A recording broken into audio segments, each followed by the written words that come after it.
Hello प्यारे बच्चों, मैं हूं मेघा बलानी और आज सभी का स्वागत है। और आज का क्लास हमारा है हिंदी साहित्य का पार्ट 2।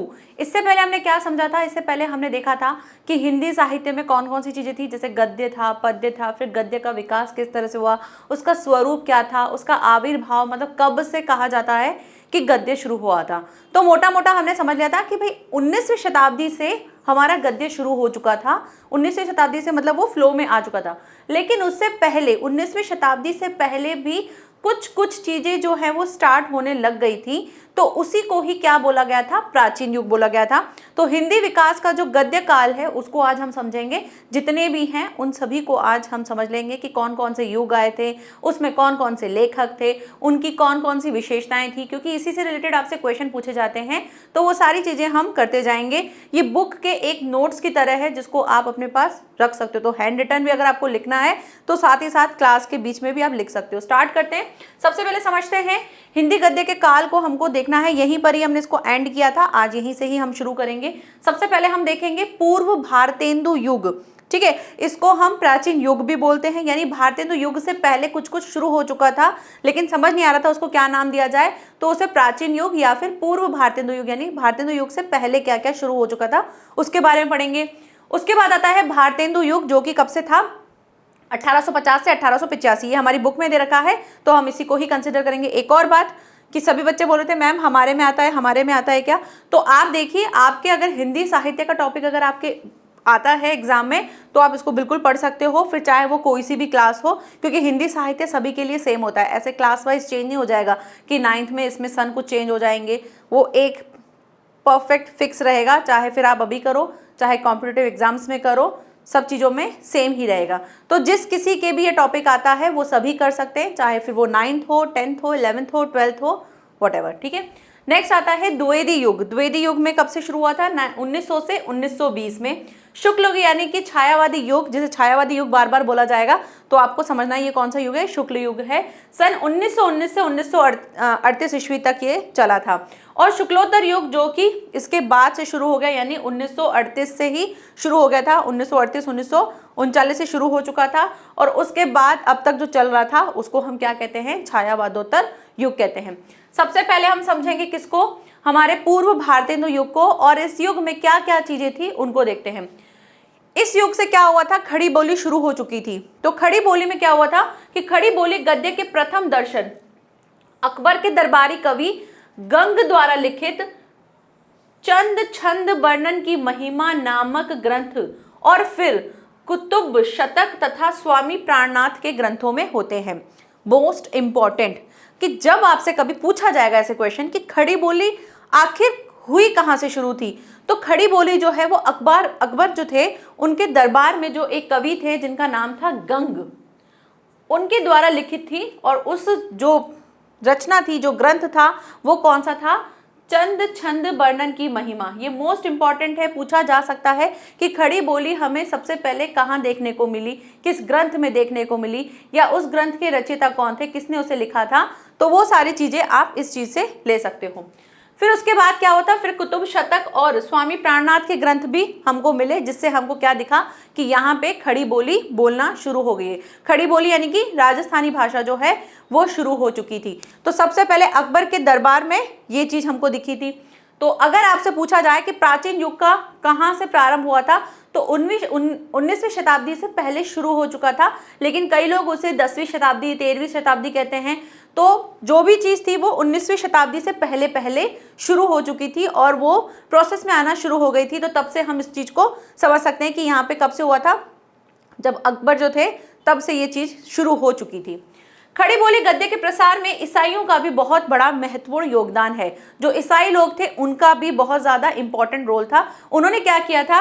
उन्होंने जो बाइबल है ना उसको खड़ी बोली में अनुवाद करवाया था, खड़ी बोली में उसे लिखवाया था ताकि बाकी लोग भी उन चीज़ को समझ सके। तो सबसे पहले अकबर जो थे उनके दरबार से हमको ये देखने को मिला कि किसने बताया था? गंग जी ने जो है इसके बारे में बताया था। फिर इसके बाद इनमें किस किस का योगदान था? तो पहले था हमारे ईसाइयों का, उसके बाद आर्य समाज के जो लोग थे उन्होंने भी इसमें अपना योगदान देना शुरू कर दिया, और इस तरह से कुछ कुछ जो क्या है प्रोसेस शुरू हो गया, जो कि 19वीं शताब्दी में आके बिल्कुल फॉर्म में आ गया और वो फिर आगे बढ़ने लगे। अब इस युग में क्या हुआ था? इस युग में कुछ लेखक भी आए थे जिनका बहुत बड़ा योगदान माना जाता है, तो उन लेखक का आपको नाम पूछा जा सकता है, उनके द्वारा लिखी हुई रचना आपसे पूछी जा सकती है। तो वो कौन कौन से लेखक थे वो देख लेते हैं। तो इसमें लेखकों में सबसे पहले दे रखा है राम प्रसाद निरंजनी कृत। इन्होंने क्या लिखा था? इन्होंने कृति की थी जिसका नाम था योग वाशिष्ठ। ठीक है, इन्होंने, अब आपको ऐसे क्वेश्चन मिल सकता है, आपको कृति का नाम दिया जा सकता है और कहा जा सकता है इसके लेखक का नाम लिखो, या लेखक दिया जाएगा और कहा जाएगा कि इसकी रचना लिखो, या ऐसे भी क्वेश्चन आ जाएगा कि किन्हीं दो लेखकों कौन सा प्राचीन युग के किन्हीं दो लेखकों का नाम लिखिए और उनकी रचना लिखिए, उनकी कृति लिखिए। तो इस तरह से आपको कृति लिखनी है। तो राम प्रसाद निरंजनी कृत ने क्या लिखा था? योग वाशिष्ठ नाम का एक रचना की थी। नेक्स्ट आता है मुंशी सदा सुखलाल, उसके बाद आता है इंशा अल्लाह खां, लल्लू लाल, उसके बाद है सदल मिश्र। अब मुंशी सदा सुखलाल उन्होंने लिखा था सुख सागर, सुख सागर नाम की रचना की थी। इंशा अल्लाह खां इन्होंने लिखा था रानी केतकी की कहानी। नेक्स्ट लल्लू लाल जी ने जो है वो प्रेम सागर लिखा था, और उसके बाद सदल मिश्र जो है उन्होंने नासिकेतोपाख्यान इस नाम की रचना की थी। अब ये जो लेखक थे, इन लेखक में जो सबसे ज्यादा इंपॉर्टेंट रोल जो था वो इन चार लोगों का था। इन चार लोगों ने ही इस प्राचीन युग में इतना ज्यादा काम किया कि इस चीज को और बढ़ावा मिला, और बढ़ावा मिलने से ये चीज आगे प्रोसेस में आई। तो जो ये लल्लू लाल जी जो थे, ये लल्लू लाल जी क्या करते थे? इनकी जो भी रचना होती थी इसमें ब्रज भाषा दिखती थी, यानी ये ब्रज भाषा को ज्यादा तवज्जो देते थे। जब भी ये कुछ लिखते थे तो इनका ब्रज भाषा में ज्यादा लिखा हुआ मिलता था। लल्लू लाल के बाद आते हैं मुंशी सदा सुखलाल। मुंशी सदा सुखलाल क्या करते थे? ये जो है अपनी भाषा में क्या दिखाते थे? कथावाचक दिखाते, यानी ये कहानी के तौर पर, और पंडिताऊपन था इनके अंदर कि जो भी चीज बताते हैं ये कथा के तौर पे बताते हैं, यानी इनका गद्य जो था वो कथावाचक था। तो इसके लिए कहा जाता है कि ये कथावाचक करते थे। नेक्स्ट थे कौन? हमारे सदल मिश्र। सबसे इंपॉर्टेंट ये थे, लेकिन सदल मिश्र भी थे। सदल मिश्र का जो गद्य था वो कैसा था? बिल्कुल संयत था, बिल्कुल सरल था, बिल्कुल समाया हुआ था, फालतू की चीज इसमें नहीं थी। तो इनका गद्य जो था वो बहुत ही संयत था, बहुत ही सरल था, स्वच्छ था, इस तरह से इनका गद्य था। नेक्स्ट आता है इंशा अल्लाह खां। इन्होंने क्या किया था?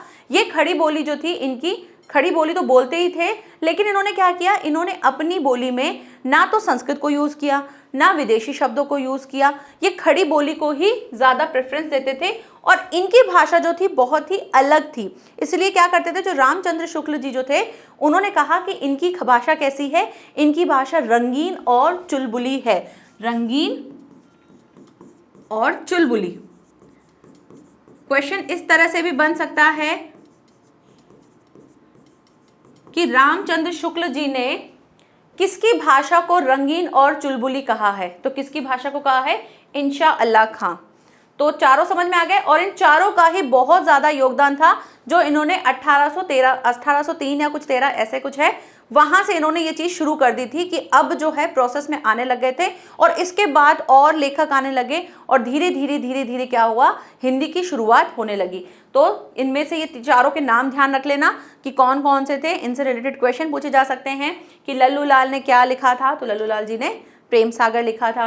मुंशी सदा सुखलाल के द्वारा क्या लिखा गया था? सुख सागर लिखा गया था, सुख सागर, प्रेम सागर। ठीक है। सदल मिश्र जी जो हैं उन्होंने नासिकेतोपाख्यान इस टाइप का कुछ लिखा था, एक गद्य लिखा था। इंशा अल्लाह खां की जो रचना थी वो कौन सी थी? रानी केतकी की कहानी। ठीक है, तो इस तरह से ये कंप्लीट हुआ युग। नेक्स्ट युग हम देखते हैं, वो युग है हमारा भारतेंदु युग। भारतेंदु युग में क्या हुआ था कि अब 19वीं शताब्दी आ गई थी, और अब शुरू हो चुका था हमारा हिंदी का गद्य का खेल, जिसमें सबसे पहले हम समझते हैं कि इसमें क्या क्या चीजें हुई। पहली चीज, इसको क्या बोला गया था? नव जागरण काल भी कहा गया था, जो हमने पढ़ा भी था। तो इसे अगर नव जागरण काल कहा जाए या बोला जाए कि नव जागरण काल किस युग को कहा जाता है, तो वो है भारतेंदु युग। तो भारतेंदु काल को क्या बोला जाता है? नव जागरण काल कहा जाता है। ये नाम कैसे पड़ा? ये नाम पड़ा भारतेंदु हरिश्चंद्र जो है, उन्होंने इसमें बहुत ज्यादा योगदान दिया था, इसीलिए इस युग का नाम क्या रखा गया? भारतेंदु हरिश्चंद्र जो थे उन्हीं के नाम पे भारतेंदु युग उसका नाम रखा गया।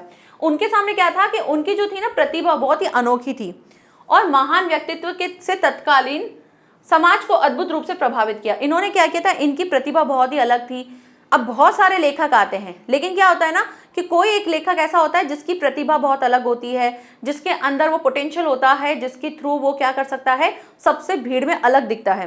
तो ऐसे ही थे हमारे कौन? भारतेंदु जी। तो वो भी क्या करते थे, मतलब बहुत सारे लेखक थे, लेकिन उनमें सबसे अलग दिखे वो, क्योंकि उनका व्यक्तित्व बहुत अलग था, उनकी जो रचनाएं थी वो थोड़ी सी अनोखी थी, इस वजह से उसी नाम पर इनको बोला गया कि ये कौन सा युग है? भारतेंदु युग है। और उन्हीं के काल में बहुत सारे लेखक भी आने लग गए थे। दूसरा, भारतेंदु युग की विशेषता पूछी जा सकती है कि भारतेंदु युग की क्या विशेषता है। तो विशेषताओं में आप या तो उससे रिलेटेड, आप इमोशन से रिलेटेड बता सकते हो कि तब क्या टाइम चल रहा था, या आप भारतेंदु युग में कौन सी, क्योंकि हम गद्य पढ़ रहे हैं तो गद्य की भाषा पता होनी चाहिए कि भाई भाषा कौन सी चल रही थी। तो उस टाइम पे गद्य चल रहा था तो गद्य में क्या फील आ रहा था, क्या क्या चीजें उसमें ऐड की जा रही थी। क्योंकि आज हम जब गद्य पढ़ते हैं तो हमको बहुत सारी चीज़ें मिलती है, हमको उसको कथा, उसमें कथा भी मिलती है, उसमें वर्णन मिलता है, हम उसको नाटक के तौर पे भी पढ़ते हैं, एकांकी के तौर पे पढ़ते हैं, तो बहुत सारी चीज़ें थी। तो ये ऐसे ही एकदम से नहीं आ गई, इसमें कितने लेखकों ने काम किया, अलग अलग बोलियां थी, उसमें भाषाएं थी, उन्होंने कुछ कुछ चेंजेस किए, अपने अपने सबने एलिमेंट्स डाले कि हाँ यार मेरा ये वाला प्लस पॉइंट बहुत अच्छा है, मेरा ये पॉइंट अच्छा है। इस तरह से वेरिएशन के साथ साथ आज हमको इस तरह की हिंदी मिली है, जिसमें हमें विदेशी शब्द मिले हैं, तत्सम शब्द मिले हैं, देशज शब्द मिले हैं, और भी बहुत सारी चीज़ें जुड़ जुड़ के हम एक अलग तरह की हिंदी बोल पा रहे हैं। तो ये सारी चीज़ें इनके द्वारा ही दी गई हैं, और इसी में ही कुछ विशेषताएं हैं, जिसमें पहली विशेषता क्या दे रखी है? भारतेंदु हरिश्चंद्र जी ने भाषा संबंधी दोषों से बचते हुए हिंदी गद्य का स्वच्छ, संतुलित और शिष्ट रूप सामने रखा। भाषा संबंधी दोष यानी कि कुछ काफ़ी दोष होंगे, किसी में कोई अलग अलग तरह की कमी पेशियां होंगी। तो इन्होंने क्या किया? इन्होंने जितनी भी रचना की, जैसा भी गद्य लिखा, इन्होंने बिल्कुल स्वच्छ लिखा, बिल्कुल संतुलित लिखा और शिष्ट रूप यानी कि शिष्टता लिए हुए था। ऐसा नहीं था कि उसमें भद्दापन था, फूहड़पन था, ऐसा नहीं था, बहुत ही शिष्ट रूप उन्होंने रखा। तो ऐसा अगर पूछा जाए कि भारतेंदु युग की किसी एक विशेषता को बताइए, तो आप बता सकते हो कि इस युग में क्या हुआ था। इस युग में जो गद्य था वो क्या था? बिना भाषा के दोषों के बिल्कुल स्वच्छ और शिष्ट रूप लिए हुए था। क्लियर? नेक्स्ट है, भारतेंदु ने संस्कृत के सरल शब्दों के साथ साथ प्रचलित विदेशी शब्दों, तद्भव और देशी शब्दों को भी ग्रहण किया। भारतेंदु जी ने क्या किया था कि जो उनके पास शब्द थे वो तो लिए, संस्कृत के सरल शब्दों को लिया। जैसे संस्कृत के कुछ हाई लेवल के शब्द थे, उन्होंने वो ना लेके संस्कृत के सरल शब्द लिए। जैसे गांव हो गया तो गांव का ग्राम ले लिया, तो वो क्या हो गया? एक अलग सा वेरिएशन हो गया। जहां आप गांव बोल रहे थे अब आप ग्राम बोल रहे हो, तो इससे आपकी भाषा क्या हो गई? थोड़ी सी अलग दिखने लगी, बाकी के लोगों से थोड़ी सी अलग दिखने लगी। लेकिन उन्होंने ऐसा नहीं किया कि बिल्कुल कठिन शब्द लिए, बिल्कुल सरल शब्द लिए, जो थोड़े से सिमिलर से लग रहे थे उन शब्दों को लिया। और उन शब्दों के साथ साथ उन्होंने क्या क्या लिया? उन्होंने विदेशी शब्द भी लिए। ठीक है, विदेशी शब्द हम पढ़ चुके हैं, ये देशज, विदेशी, ये सब चीजें हम पढ़ चुके हैं। तो अभी हमको आराम से क्लियर हो रहा होगा कि भाई कैसे वाले शब्द होते हैं ये। उसके बाद उन्होंने तद्भव भी लिए, यानी संस्कृत वाले तत्सम शब्द जो थे उनके साथ साथ उन्होंने तद्भव शब्दों को भी लिया। और वो उसी के साथ साथ देशज शब्द यानी कि जो हम आम लैंग्वेज में बोले जाते हैं, जैसे हम बोल देते हैं लोटा, थाली, है ना, कटोरा, तो ये शब्द हम क्या करते हैं? खुद से हमने बनाए हैं, ये हमारे देश के हैं, ये हमारे लोकल लैंग्वेज में कई जगह बोले जाते हैं। जैसे नमक को हम लूण भी बोलते हैं, प्याज को हम कांदा भी बोलते हैं। तो ये क्या है? ये अलग अलग हमारे देशज शब्द हैं, तो इनको भी इन्होंने अपनी रचना में शुरू कर दिया। तो इस तरह से इस युग में क्या क्या हुई? दो विशेषताएं हुई, और वो दोनों ही किससे थी? भाषा से संबंधित थी। पहली कौन सी थी भाई? पहली जो थी वो हिंदी के दोषों को दूर करके उन्होंने क्या लिया? शिष्ट और सरल रूप लिया। दूसरा आप लिख सकते हो, इन्होंने क्या किया था? संस्कृत के सरल शब्दों के साथ साथ विदेशी शब्द, देशज शब्द और भी शब्दों को इन्होंने ग्रहण करके अपने गद्य की रचना की थी। क्लियर? आगे बढ़ते हैं, इनके लेखक देख लेते हैं। इनके लेखक कौन कौन से थे? तो भारतेंदु युग के लेखक जो थे उनमें सबसे पहले थे श्रीनिवास दास। अब आपको इसमें रचना वचना दी नहीं दे रखी है, अगर आपको लगता है कि मुझे इसकी रचना लिखनी है तो आप गूगल पे सर्च मारोगे, आपको कोई ना कोई इन लेखकों की एक दो रचना आपको मिल जाएगी, आप वहां से इनको याद कर सकते हो, बट बुक में नहीं दे रखी है तो आप इसको स्किप भी कर सकते हो। श्रीनिवास दास जो थे 1851 से 1887 में ये आए थे, यानी इनका शुरू हो गया था, 19वीं शताब्दी शुरू हो चुकी थी और 19वीं शताब्दी में ये लेखक आने शुरू हो गए थे। नेक्स्ट है बालकृष्ण भट्ट। बालकृष्ण भट्ट कब आए थे? 1844 से 1914 में आए थे। नेक्स्ट आते हैं हमारे प्रताप नारायण मिश्र, वो आए थे 1856 से 1894 में, ठीक है, 94 में। नेक्स्ट है राधा कृष्ण दास जो थे 1865 से 1907 में जो है आ चुके थे। आपको सन याद है तो ठीक है रख सकते हो, अदरवाइज आप सिर्फ और सिर्फ लेखक का नाम भी याद रखोगे तो भी चलेगा, क्योंकि पूछा ही ऐसे जाता है कि ऐसा कुछ भी नहीं है कि हाँ भाई पूछा ही ऐसा जाता है, कुछ भी पूछा जा सकता है, लेकिन हाँ लेखक के बारे में पूछा जाता है, लेखक की कृतियों के बारे में पूछा जाता है, उस युग की विशेषता के बारे में पूछा जाता है। अब ये वाला युग आपके एग्जाम में आएगा या नहीं आएगा, क्योंकि लास्ट ईयर जो था तब शुक्ल युग और शुक्लोत्तर युग ही आया था, लेकिन हम पूरा कंप्लीट पढ़ रहे हैं ताकि कहीं से कुछ भी आ जाए तो हमें आना चाहिए। तो इस टाइप से लेखक आए थे और इन लेखकों की आप रचना चाहें तो आप सर्च करके लिख सकते हैं, याद कर सकते हैं, वो आपके ऊपर है। तो बालकृष्ण भट्ट, प्रताप नारायण मिश्र, आपको कोई भी 2 से 3 नाम याद रखने हैं। नेक्स्ट बढ़ते हैं हमारे नेक्स्ट युग की तरफ। नेक्स्ट युग है हमारा द्विवेदी युग। द्विवेदी युग जी, यानी द्विवेदी जो थे उनके द्वारा इनका नाम रखा गया। तो सबसे पहले प्राचीन युग आया था, हम रिवाइज करते जा रहे हैं ना ताकि आपको प्रॉब्लम नहीं हो और आपको एक स्टोरी की तरह याद रहे कि पहले सबसे पहले प्राचीन युग आया था, या जिसको हम पूर्व भारतेंदु युग कहते हैं, सबसे पहले वो आया था।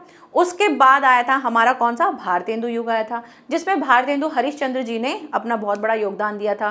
फिर आप उनकी भाषा के बारे में बता सकते हो, जो भाषा हमने अभी रिवाइज की थी।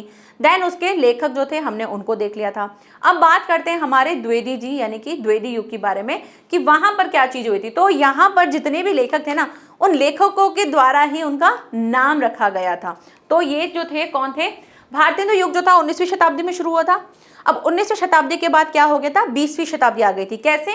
देखो यहाँ पर अगर आप देखोगे तो यहाँ से कुछ कुछ चीजें शुरू हो चुकी, जैसे 1844 से 1900 आ गया था, यानी कि 20वीं शताब्दी आ गई थी, ये 20वीं शताब्दी आ गई थी। तो अब क्या हुआ था? 20वीं शताब्दी, अब ऐसा तो है नहीं कि भाई एक लेखक बिल्कुल एक ही शताब्दी पे खत्म होते फिर नया स्टार्ट हो जाएगा, कहीं ना कहीं से उनकी चीजें जो उनकी शुरुआत जो है शुरू हो जाती है।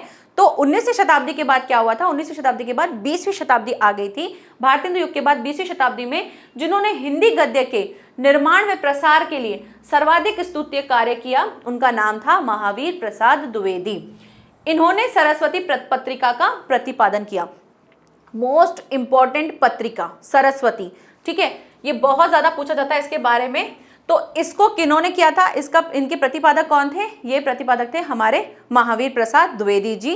तो यहाँ पर जैसे उसमें हमने देखा था कि भारतेंदु युग में हरिश्चंद्र जी जो थे उन्होंने सबसे ज्यादा योगदान दिया था या उन्होंने सबसे ज्यादा महत्वपूर्ण कार्य किए थे, ऐसे ही द्विवेदी युग में जो है 20वीं शताब्दी में उन्होंने सबसे ज़्यादा काम किया था। उनका काम जो था, उनका जो निर्माण था, उनकी जो भाषा थी वो सबसे ज़्यादा क्या थी? स्तुत्य, यानी कि गाई जाने वाली थी। यानी क्या होता है ना, जैसे कोई काम करता है, अब किसी का काम सब करते हैं, लेकिन कोई होता है बिल्कुल स्पेशल होता है, उसके काम को गाया जाता है। जैसे हम हमारे घर में भी देखते हैं कि काम सब करते हैं, लेकिन कोई एक ऐसा बंदा होगा जिसका काम सबसे अलग ही दिखता है। वो बोलते हैं कि अरे देखो उसने कितना काम किया, और हम कहते हैं हम भी तो करते हैं, हम कोई वेले थोड़ी बैठे हैं, हम भी काम करते हैं। लेकिन किसी एक का काम बहुत अलग, बहुत ज़्यादा दिखाते हैं, पॉइंट कर किया जाता है। तो क्यों किया जाता है?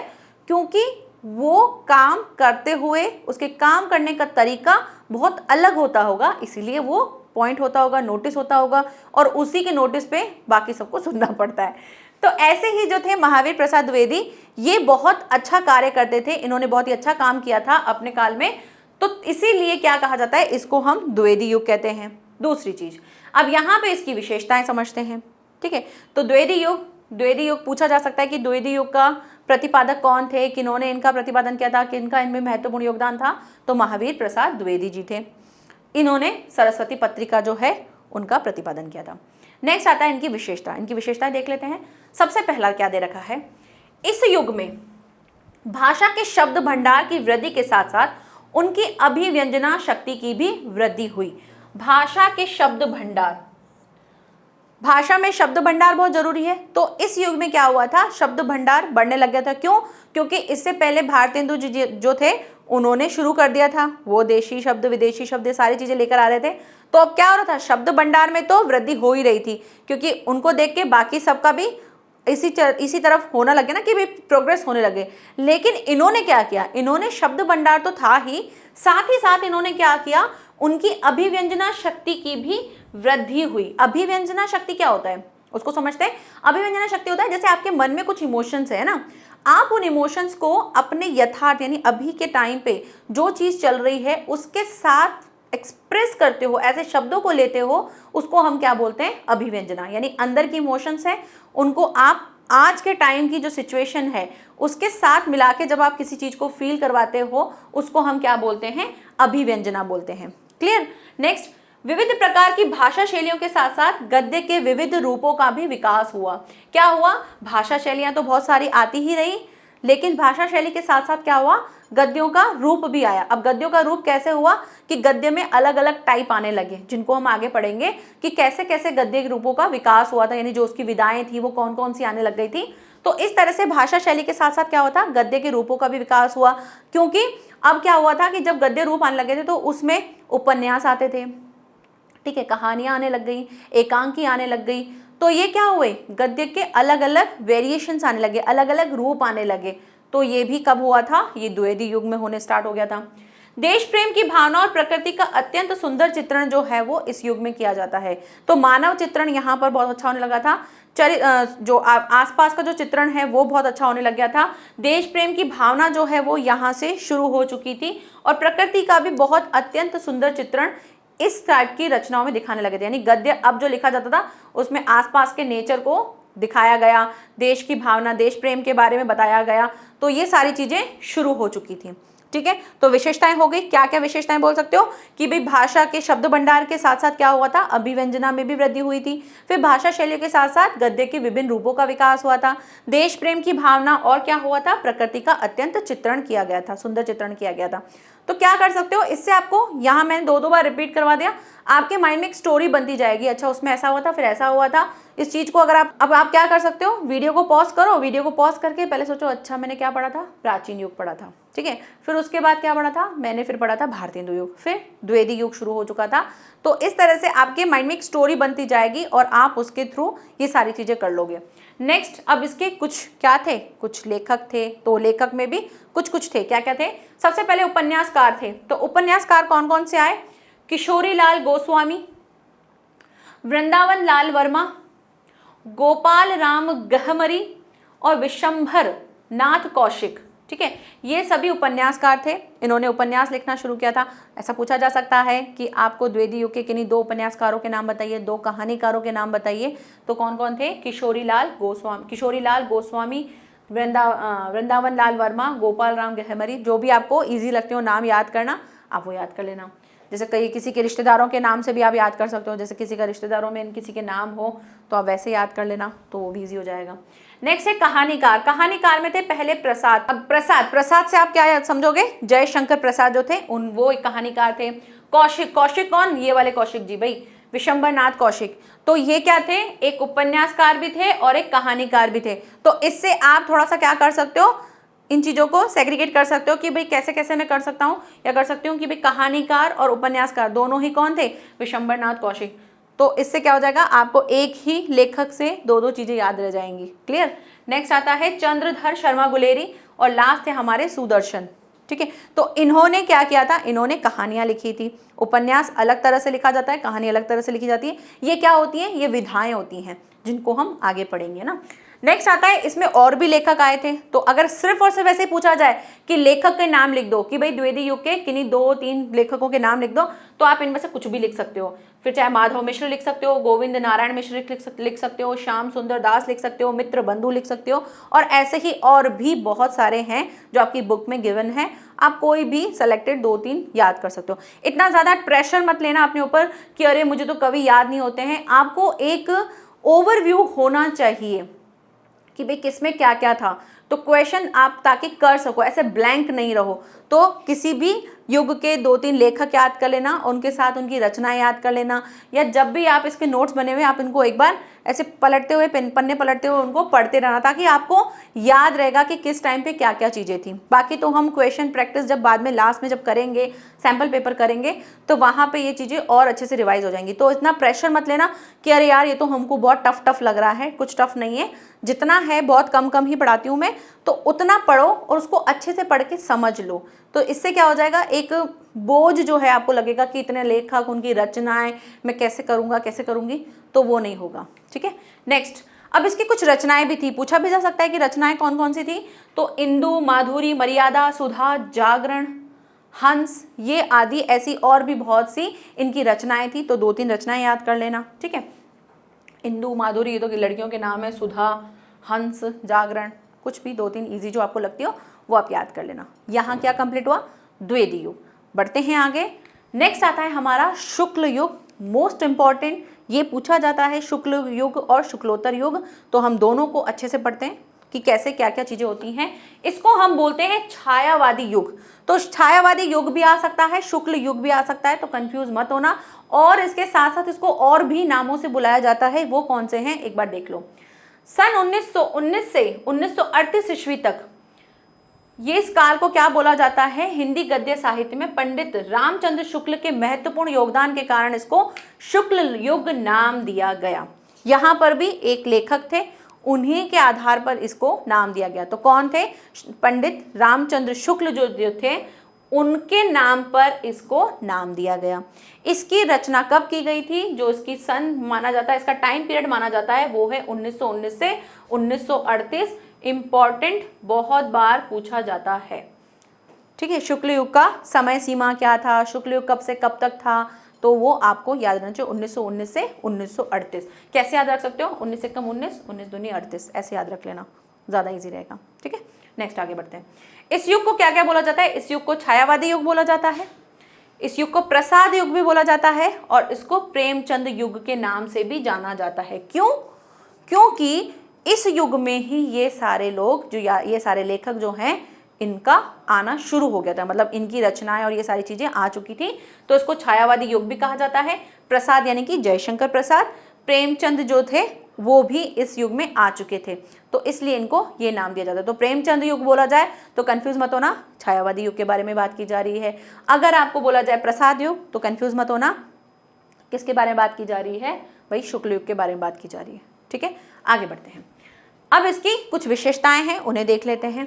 तो सबसे पहले दे रखा है कि इस युग में पराधीनता और विवशता की अनुभूति से आकुल होकर कभी वेदना और पीड़ा के गीत गाए गए, तो दूसरे ही क्षण स्वाधीनता के लिए उत्साहित होकर स्फूर्ति और आत्मविश्वास की भावना को मुखरित किया गया। क्या समझे इससे, इससे ये समझे कि भाई इनका जो स्टार्टिंग हो गया था वो कब से था, 1919 से 1938 था। तो तब तक हमारा देश आज़ाद नहीं हुआ था, तो हम क्या थे, पराधीन थे, यानी कि गुलाम बने हुए थे।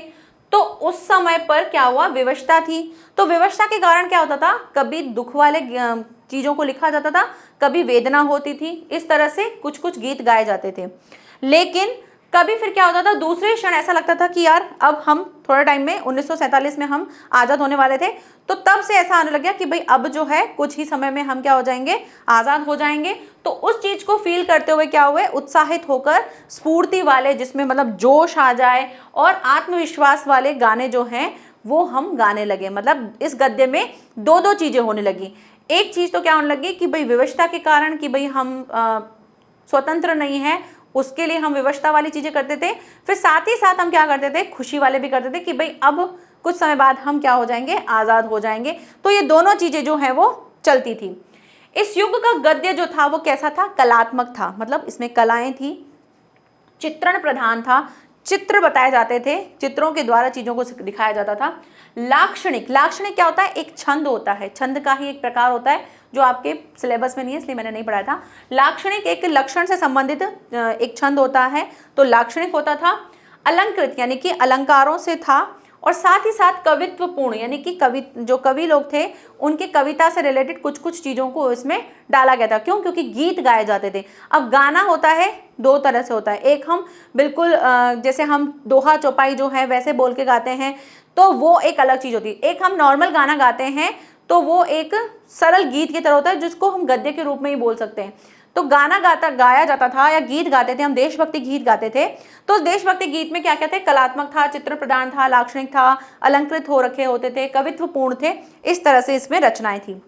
इस युग के गद्य में अनुभूति की सघनता और भावों की तरलता थी। इस युग में गद्य जो था वो उसमें अनुभूति थी कि भाई किस चीज को हमने किस तरह से चीजों को किया है, और उसके साथ साथ भावों की तरलता थी। मतलब लोग जो थे बहुत ज्यादा इमोशंस थे, तो उनके अंदर क्या थे, कभी तो विवशता वाली चीजें आती थी और कभी क्या होता था, कभी वो एकदम से जोश के साथ भर जाते थे। तो भावों में क्या थी? तरलता थी, यानी कि कभी किस तरह से, कभी पॉजिटिव हमारे अंदर फीलिंग्स आती थी और कभी कैसी आती थी?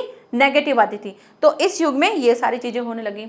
अब इस युग की विशेषता के बाद क्या हुआ था, इनके लेखक और कवि और इनकी कृतियां, ये सारी चीजें आने लग गई थी। तो पहले क्या है, लेखक के नाम पढ़ लेते हैं जिनमें हम वैसे ही समझ चुके हैं कि 3 तो बहुत इंपॉर्टेंट थे। कौन कौन थे? एक तो हमारे आचार्य रामचंद्र शुक्ल, दूसरे थे हमारे जयशंकर प्रसाद, ठीक है, और तीसरे थे हमारे प्रेमचंद। तो प्रेमचंद देखो आपको 2 बार दिख रहे हैं, जयशंकर प्रसाद भी आपको 2 बार दिख रहे हैं। तो रामचंद्र शुक्ल जो थे उन्होंने क्या रचना किया था? उन्होंने चिंतामणि, मोस्ट इंपॉर्टेंट, ठीक है। आपको आचार्य रामचंद्र शुक्ल की रचना लिखने को बोला जाए तो आप कौन सी लिखेंगे? चिंतामणि। अच्छा, ये चिंतामणि कौन सी विधा थी? ये निबंध थी। इसका मतलब क्या है, आचार्य रामचंद्र शुक्ल जो थे वो क्या थे? एक निबंधकार थे, है ना। तो ये यहाँ से आपको ये चीज समझ में आ गई। नेक्स्ट आता है गुलाब राय, ये भी पूछा जाता है। तो इनकी कृति थी ठलुआ क्लब। ठलुआ क्लब नामक की इन्होंने कृति की थी और वो भी क्या थी? एक निबंध था। नेक्स्ट आता है प्रेमचंद। प्रेमचंद जो थे, हमको सभी को पता है कि प्रेमचंद तो एक तो कहानियां तो लिखते ही लिखते थे, लेकिन वो उपन्यास भी लिखते थे, जो हमने पढ़े भी हैं। तो प्रेमचंद क्या थे? प्रेमचंद एक कहानीकार भी थे और एक उपन्यासकार भी थे। तो प्रेमचंद की कहानी, उपन्यास तो है एक तो गबन, और कहानी में आप पंच परमेश्वर याद रख सकते हो, ठीक है। तो गबन और पंच परमेश्वर, गबन जो था एक उपन्यास था, पंच परमेश्वर उनकी क्या थी? एक कहानी थी। ऐसे क्वेश्चन आ सकता है कि भाई प्रेमचंद की आपको एक कृति लिखनी है। अगर कृति बोला जाए तो सिंपल, आप कोई भी कृति लिख सकते हो, गबन, पंच परमेश्वर, गोदान, कोई भी लिख सकते हो ना। अगर आपको बोला जाए कि नहीं, उसका आपको क्या शुक्ल युग के किन्हीं 2 कहानीकारों के नाम लिखने, तब आप लिखेंगे भाई कहानीकार में प्रेमचंद लिख देना और दूसरे जयशंकर प्रसाद जी लिख देना, ठीक है। तो इस तरह से आपको ईजी भी रहेगा, याद भी रहेगा। नेक्स्ट आता है चतुरसेन शास्त्री। इन्होंने आत्मदाह नामक क्या लिखा था? उपन्यास लिखा था। क्लियर। नेक्स्ट जयशंकर प्रसाद पुरस्कार, मोस्ट इंपॉर्टेंट, कितनी बार पूछा गया है। जयशंकर प्रसाद ने पुरस्कार नामक क्या लिखी थी? कहानी लिखी थी। और प्रेमचंद जी ने क्या लिखी थी? पंच परमेश्वर नाम की कहानी लिखी थी। नेक्स्ट आता है जयशंकर प्रसाद, फिर से आए थे और उन्होंने क्या लिखा था? चंद्रगुप्त। चंद्रगुप्त नामक का क्या लिखा था? नाटक लिखा था। ये भी बहुत इंपॉर्टेंट है, इसको भी पूछा जाता है। हरिकृष्ण प्रेमी जी ने क्या लिखा था? प्रतिशोध नामक एक नाटक लिखा था। क्या लिखा था? नाटक लिखा था। अब आपको कैसे मिल सकता है? ये बहुत तरीके से आपको मिल सकता है क्वेश्चन। कैसे मिलेगा? आपको मैच द फॉलोइंग में मिल सकता है, ठीक है। आपको क्वेश्चन के फॉर्म में मिल सकता है कि भाई 2 कहानीकारों के नाम लिख दो, 2 उपन्यासकारों के नाम लिख दो, 2 नाटककारों के नाम लिख दो, या फिर आपको ऐसा बोल सकता है कि प्रेमचंद की किसी 2 कृतियों के नाम लिखिए, या जयशंकर प्रसाद की किन्हीं 2 कृतियों के नाम लिखिए। तो 2 कृतियां हैं तो आप 2 कृतियों में पुरस्कार लिख देना और एक चंद्रगुप्त लिख देना, ठीक है। प्रेमचंद की बोली जाती है तो गबन लिख देना और पंच परमेश्वर लिख देना। तो इस तरह से आप याद रखना। रामचंद्र शुक्ल चिंतामणि, मोस्ट इंपॉर्टेंट, इसे ध्यान रखना। तो इस तरह से शुक्ल युग जो है आपको समझ के लिखना है कि इसमें कौन कौन सी विधाएं थी और क्या क्या चीजें इसमें इंक्लूड हुई थी। नेक्स्ट बढ़ते हैं हमारे लास्ट युग की तरफ, जिसका नाम है शुक्लोत्तर युग, या फिर जिसे हम क्या बोलते हैं? छायावादोत्तर युग, ठीक है। पहले वो छायावाद युग था, ये छायावादोत्तर युग है। क्या थी इनमें चीजें? 1938 के बाद, अब भाई 1900 क्या था? 1919 से 1938 था। अब 1938 के बाद शुरू हो गया था कि साहित्य को छायावादोत्तर युग कहा गया। इस युग में साहित्यकारों की 2 पीढ़ियां जो है वो साहित्य रचना में प्रवृत्त हैं। भाई 1938 था तो 1938 तक तो हम क्या थे? बिल्कुल गुलाम थे ना। अब क्या हो गया था कि जब वहां पर थे तो हमारे अंदर क्या आता था, एक तो हम थोड़ा सा लगता था कि यार हम पराधीन हैं, मतलब कि स्वतंत्र नहीं है, और जब स्वाधीनता वाली चीज़ जो हमारे अंदर आती थी कि अरे नहीं कभी ना कभी तो हम आज़ाद होंगे और हम इस तरह से उत्साह के साथ ये सारी चीज़ें करते हैं, तो दो चीज़ आती थी कि अब एक कोई इंसान होता है कि अब ये चीज़ हम नॉर्मल भी ले लें कि अगर हमको कोई चीज़ में हम बंधे हुए हैं तो क्या लगता है, एक बार के लिए तो हम रोते हैं, फिर थोड़ी देर के बाद हमारे अंदर क्या आ जाता है, एकदम से उत्साह आ जाता है, नहीं नहीं करके निकलेंगे, बाहर निकलेंगे, ये चीज़ हम करके ही रखेंगे। तो दो चीजें एक साथ आ रही थी। तो वो युग कौन सा था, शुक्ल युग था। लेकिन अब क्या हुआ था, शुक्लोत्तर युग में 1938 ईस्वी के बाद ये सारी चीजें आगे बढ़ना शुरू हो गई थी। अब ये जो दो पीढ़ियां थी, इन दो पीढ़ियों में इनके साहित्य भी अलग अलग होंगे, साहित्यकार अलग अलग होंगे, क्योंकि एक जो थे, क्योंकि लिखने का तरीका भी तो होगा ना। जब हमारी सिचुएशन चेंज होती है, जब हम सैड होते हैं और सैड से जब हम बिल्कुल से हैप्पी हो जाते हैं, तो क्या होता है, सैड के टाइम पे हमारी बातें बिल्कुल ऐसी होती है, बोरिंग सी, सैड सी होती हैं, हम जो भी चीज़ करते हैं उसमें एनर्जी नहीं रहती। और जैसे ही हम हैप्पी हो जाते हैं तो क्या करते हैं, हम अपनी बातों में, अपने एक्सप्रेशंस में, हर चीज़ में क्या करते हैं, बदलाव ला देते हैं। तो ऐसे ही क्या हुआ था, साहित्यकार जो थे उनकी भी दो पीढ़ियां बन गई कि एक तो स्वतंत्रता से पहले की और एक स्वतंत्रता के बाद की। तो इस तरह से दो पीढ़ियां बन गई थी। एक पीढ़ी तो कैसी थी, उन साहित्यकारों की है जो स्वतंत्रता प्राप्ति के पूर्व लिखते आ रहे थे और उसके बाद भी सक्रिय रहे। ठीक है, एक तो क्या थे, पहले से लिखते आ रहे थे स्वतंत्रता से पूर्व और उसके बाद भी लिखते। ऐसा तो है नहीं कि स्वतंत्रता के बाद फिर बोलेंगे नहीं अब हम नहीं लिखेंगे। तो पहले से लिखते आ रहे थे, फिर उन्होंने आगे भी उसको कंटिन्यू किया। और दूसरी पीढ़ी कौन सी थी, उन लेखकों की थी जो स्वतंत्रता प्राप्ति के बाद से लिखना शुरू किया और उनके साहित्य सृजन में प्रवृत्त होने लग गए। नेक्स्ट, पहली पीढ़ी में कौन कौन थे, ये भी पता होना चाहिए हमको कि पहली पीढ़ी में कौन कौन थे। तो अब पहली पीढ़ी में कौन होंगे, आप खुद सोचिए कि 1938 से पहले जो थे उनमें से कुछ नाम होंगे। तो वो नाम ऐसे होंगे जो हमने पहले कहीं किसी युग में देखे होंगे। और दूसरे जो अब दूसरी पीढ़ी जो होगी वो कौन सी होगी, वो नई होगी, क्योंकि अब उसमें नए नए लेखक जुड़ गए होंगे। तो पहली पीढ़ी में थे आचार्य हजारी प्रसाद द्विवेदी जी, जिसपे द्विवेदी युग नाम था। रामधारी सिंह दिनकर, ये भी बहुत इंपॉर्टेंट है, जो पूछा जाता है। यशपाल, इससे रिलेटेड आपके बुक में चैप्टर्स भी हैं, तो यशपाल। राम वृक्ष बेनीपुरी, ये भी हमने आगे जब हम चैप्टर्स पढ़ेंगे, जब हम बुक्स पढ़ेंगे वहाँ इनको देखेंगे। इस टाइप के आदि लेखक जो थे पहली पीढ़ी में थे। दूसरी पीढ़ी में नए नए आए, कौन कौन थे, विद्यानिवास मिश्र, हरिशंकर परसाई, शिव प्रसाद सिंह और धर्मवीर भारती। ये ऐसे नए लेखक आए जो स्वतंत्रता के बाद के लेखक थे। ठीक है, तो स्वतंत्रता से पहले के लेखक कौन कौन से थे, रामधारी सिंह दिनकर, हजारी प्रसाद द्विवेदी, यशपाल, रामकृष्ण बेनीपुरी, ऐसे ही और भी बहुत सारे नाम हैं। ऐसे ही दूसरी पीढ़ी में कौन कौन थे, विद्यानिवास मिश्र, दूसरे हैं हरिशंकर परसाई, शिव प्रसाद सिंह और लास्ट है हमारे धर्मवीर भारती। तो इस तरह से आपके लेखक हैं। आपसे पूछा भी जा सकता है कि भाई स्वतंत्रता से पूर्व के किन्हीं दो लेखकों के नाम लिखिए, बाद के लिखिए, 1938 ईस्वी से पहले के कौन कौन से लेखक हैं, किन्हीं के नाम लिखिए। तो आप यहीं से ही उन चीज़ों को लिख सकते हो। नेक्स्ट, अब क्या हुआ था कि विशेषताएं भी होंगी इसकी भी। क्या विशेषताएं थी भाई, गद्य की दोनों पीढ़ियों ने हिंदी गद्य को सशक्त बनाया और उसकी शब्द संपदा में वृद्धि की। अब दोनों पीढ़ियां आ गई, पहले की पीढ़ी थी, अब की पीढ़ी थी, और दोनों पीढ़ियों ने मिलकर क्या किया, गद्य को बहुत सशक्त बनाया, मतलब बहुत मजबूत बनाया। और इसमें क्या किए, शब्दों की बहुत सारी वृद्धि की, यानी शब्द संपदा जो थी वो बहुत ज़्यादा मात्रा में हमको मिली।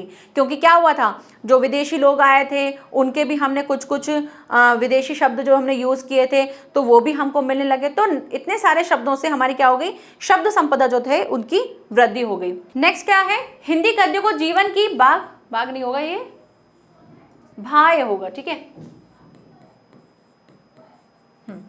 हिंदी गद्य को जीवन की बाह्य परिस्थितियों, सामाजिक संबंधों, विसंगतियों तथा तनावों को व्यक्त करने में सक्षम बनाया। अब क्या हुआ भाई, जो हिंदी गद्य था उसको जीवन की बाहर की जो जितनी भी चीजें परिस्थितियां थी उनके साथ, यानी कि अब क्या हुआ था, अब बहुत ज़्यादा विशाल हो चुका था हमारा गद्य, अब फॉर्म में आ चुका था। इससे पहले धीरे धीरे काफ़ी चीज़ें शुरू हो गई थी, लेकिन अब बाहर की जो चीज़ें हैं, बाहर की परिस्थितियां, वो सामाजिक संबंध, यानी अब लोगों से कैसे सोशल होना है, किस किस तरह से हमें अपनी बातों को बोल सकते हैं, कौन कौन सी चीज़ों के द्वारा हम उसे कर सकते हैं। अब हम उसे कथा की तरह बोल सकते हैं, हम उसका वर्णन कर सकते हैं, हम उसे निबंध के तौर पर बोल सकते हैं, हम उसको एकांकी के तौर पर कर सकते हैं। तो ये सारी नई नई चीज़ें स्टार्ट हो गई थी और सामाजिक जो है संबंध स्टार्ट हो चुके थे। विसंगतियाँ, मतलब कुछ चीज़ें जो थी उसमें कमियां भी आने लग गई थी और तनावों को व्यक्त करने के लिए, यानी तनाव जो थे, हम कभी हम तनाव में रहते हैं, बहुत ज़्यादा डिप्रेस्ड रहते हैं, तो उनको कैसे करना है, तो ये सारी चीज़ें हमने क्या करना शुरू कर दी थी, अपने गद्य में इंक्लूड करना शुरू कर दी थी और हम इस चीज़ को बहुत अच्छे से कर पाते थे। नेक्स्ट आता है नवीन कलात्मक गद्य विधाओं का विकास किया गया और राष्ट्रीय गरिमा प्रदान की गई। अब यहाँ पे क्या हुआ था, नई नई कलात्मकताएं जो हैं, नई नई कला जो है, उनकी विधाएं जो हैं वो शुरू हो चुकी थी। अब से पहले हमने एकांकी देखा था, उपन्यास देखे थे, उसके बाद हमने कहानी देखी थी, लेकिन अब इनमें और भी चीज़ें ऐड होने लग गई, जैसे कि यात्रा वृतांत हो गया, ठीक है, और जैसे जीवनी हो गया, आत्मकथा हो गया। ये नई नई विधाएं जो हैं वो शुरू हो गई थी, ये नई नई विधाएं जो हैं वो ऐड होने लग गई थी, तो वो चीज़ें हमको इस युग से मिली। तो इस युग में क्या हुआ था, गद्य की विधाओं का विकास हुआ था और वो विधाएं जो हैं हम पढ़ेंगे आगे। तो इस तरह से ये युग में हमने ये समझा था। अब इसके कुछ लेखक होंगे, कुछ कवि होंगे, लेखक ही होंगे, कवि भी होंगे जब हम पद्य पढ़ेंगे। तो लेखक हैं और उनकी कृतियां हैं, उनके विधा हैं। सबसे पहले कौन है, डॉक्टर हजारी प्रसाद द्विवेदी जी जो थे, उन्होंने कृति लिखी थी कल्पलता, ठीक है, कल्पलता, जो कि क्या था, एक निबंध था।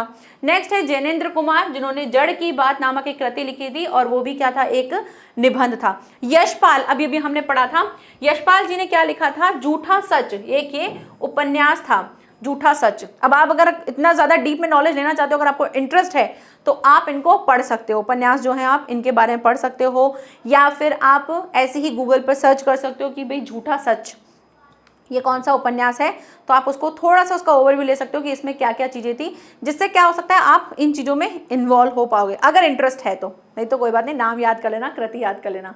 भगवती चरण वर्मा, जिन्होंने क्या लिखा था, भूले बिसरे चित्र जो है, इस नामक की कृति की थी और वो क्या था, एक उपन्यास था। इलाचंद्र जोशी, जिन्होंने प्रतीक्षा नामक कहानी लिखी थी। राजेंद्र यादव आहती, जिन्होंने कहानी लिखी थी। उपेंद्र नाथ अश्क, जिन्होंने क्या लिखा था, जय पराजय नामक एक नाटक लिखा था, ठीक है। तो इस युग में कुछ लेखक थे और उन लेखकों ने कुछ कृतियां और उन कृतियों की कुछ कुछ विधाएं जो हैं लिखी गई थी। अब यहाँ पर आज का हमारा सारा युग जो है वो कंप्लीट होता है। हमने प्राचीन युग को समझा, हमने भारतेंदु युग को समझा, हमने द्विवेदी युग को समझा, शुक्ल युग को समझा और शुक्लोत्तर युग को समझा।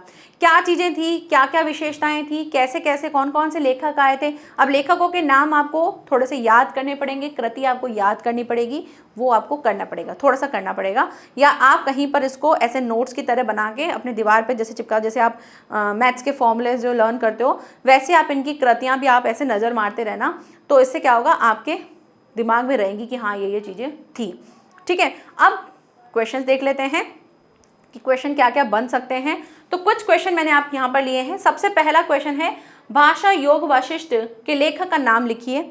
सबसे पहले हमने देखा था, और ये आपके जो क्वेश्चन स्टार्ट होते हैं जहाँ से आपका ये कंप्लीट होता है गद्य, तो उसमें सबसे पहला क्वेश्चन ही आपको ये मिला है, तो आप इसका नाम लिखेंगे, ये आपको होमवर्क है।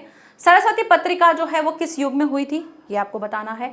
शुक्लोत्तर युग के किन्हीं दो प्रमुख नाटककारों के नाम लिखने हैं आपको, ठीक है, नाटककारों के नाम। द्विवेदी युग के दो कहानीकार लिखने हैं आपको।